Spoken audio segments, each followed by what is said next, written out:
আসসালামু আলাইকুম ওরহমতুল্লাহি ওয়াবারাকাতু। গতকাল রাতে শরীফ ওসমান হাদী মারা যাওয়ায় আমি অতি উৎসাহী হয়ে কতিপয় ছাত্র ভাই বন্ধু মিলে বরগুনা পুলিশ সুপার কার্যালয়ে ঘেরাও করতে যাই। সেইখানে আমি আবেগের বশবর্তী হয়ে মিডিয়ার সামনে কিছু অপ্রাসঙ্গিক কথাবার্তা বলি।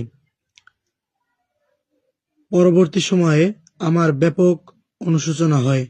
আমার মায়ের বয়সী একজন বয়স্ক মহিলা সম্পর্কে এহেন ঘৃণ্য মন্তব্য করা উচিত হয় নাই, যা আমি আমার পরিবার উপলব্ধি করতে পারি।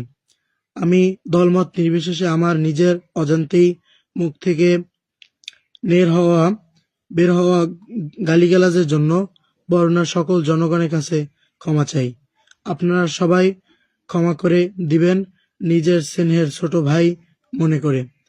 আমি আর কখনো এই ধরনের মিছিল, মিটিং এবং জঙ্গি কায়দায় হামলা কখনো কোথায় অংশগ্রহণ করব না।